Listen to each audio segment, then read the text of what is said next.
Hey guys, welcome back to the channel. Today we are talking about shore excursions from the Reykjavik cruise port. And you do have a lot of options in Reykjavik. This was one of our favorite places to go. Definitely. From Reykjavik, there's really two areas that people visit. And your first thing you need to decide is whether you're doing this on your own or whether you're taking a tour. So the benefit of the tour is you don't have to drive. And you don't have to rent a car, actually, I should say, which renting the car is very hazardous in Iceland because the road conditions are fine, but the weather conditions are terrible.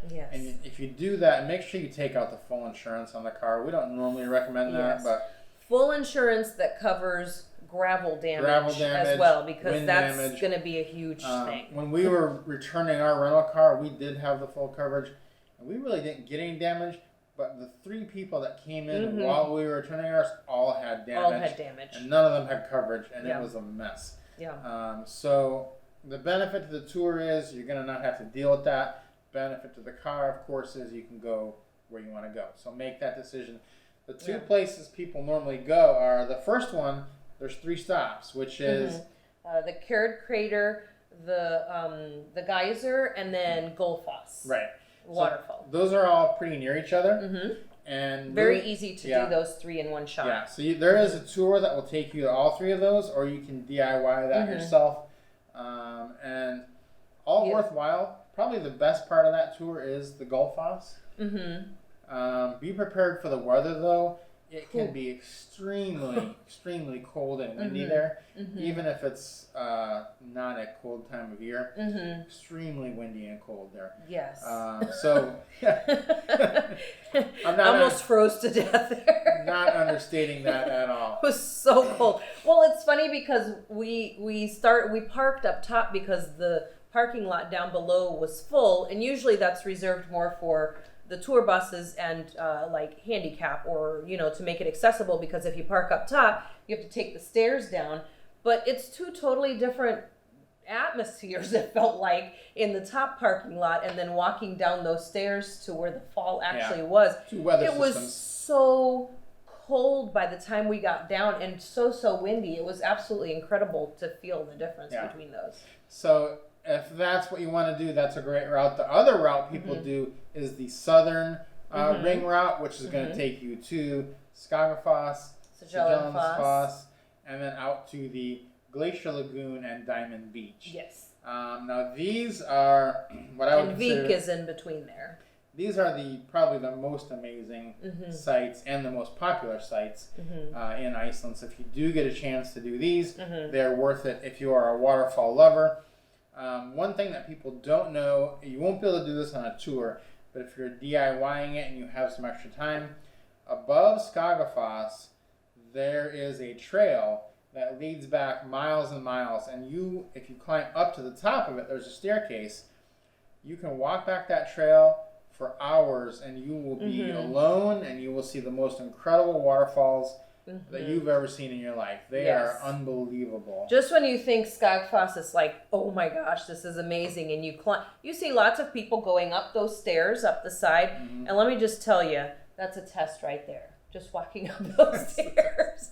You get to the top of those stairs. There was like, I don't remember how many there were, 400 and something? Something like that, You get to the top, and there's the platform, which is where everybody thinks that's where you're going, was just to that platform. But the stairs are there for more than just that platform, and it's these hikes. And if you think you've seen the greatest in seeing just Skagafoss, there's so much more back there. It's like you've entered a magical land, like you're on another planet. It's unbelievable, and you have the whole place to yourself.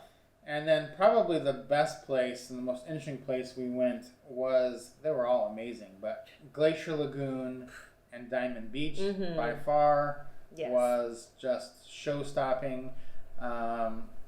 It's hard to explain how amazing it is. The Glacier Lagoon is just full of these big ice blocks. There's all kinds of wildlife, birds, things in the water swimming around. Seals. All kinds of stuff. And then you've got these chunks of ice floating down the river. You can see them floating out into the ocean. Straight into the ocean. And then they wash right up onto the beach. And they just look like chunks of diamond. They do. You can go out there and stand That's the on name. them. You can go look at them, touch them, pick them up. Beautiful. Take pictures of them. We actually did that, and we were there overnight, and we stayed out that night, and we actually saw the Northern Lights at Glacier Lagoon, which was probably it was our first time seeing the Northern Lights, and it was one of the most incredible days of our life. Absolutely. So if you get that chance, if you think you want to see the Northern Lights and you have an overnight, make sure you get away from Reykjavik, because that's going to be your best chance to see them. And also check the weather maps and some apps, because really, to see the Northern Lights, you just need to get away from the clouds. Right. So go somewhere where there aren't going to be any clouds, and you'll be fine with that. Yeah, and make sure you're there during a time when they are visible, because they're not visible year-round. Yeah, right, exactly. The other thing about the Glacier Lagoon area is it is quite a drive from Reykjavik. It's going to be, 4-ish hours Yeah, it's each a good way. hike. So if you want But it's worth it. The thing is, the hard thing about it is that you really got to plan your time out wisely, because there's so many amazing unnamed things along the way that you'll find yourself stopping. And if you stop at too many of them, you won't get there and get back in time. Yes. So make sure that you plan your day out accordingly. And the last thing, and tell us a little bit about the Blue Lagoon. Well, the Blue Lagoon is an amazing experience, and it's actually out near the airport, which is not actually in Reykjavik, so you kind of have to, make that effort. But you we reserved our spot there, went out to the Blue Lagoon. It was an absolutely incredible experience. Great service there from the staff, and you can take as much time as you want. And the package we bought not only gained us entry, but it got us our locker, and it got us a face mask and a free drink, an alcohol drink if we wanted it. So that was a really incredible experience. Really love that. And don't just think that you're just going in. Once you've enjoyed your time, make sure you take some time to walk around the outside of the lagoon as well. Gorgeous, gorgeous property. So don't just zip in there from the parking lot, go in and swim and walk back out. You're going to miss all the good stuff outside. Lots of great picture and photography opportunities there too. Yeah. So Reykjavik, one of the most incredible ports you'll find. Just make sure you have a plan, and if you aren't comfortable driving or rent a car, just take a tour. We normally DIY everything. I would not fault someone for taking a tour. Yeah. In Reykjavik, it is not easy.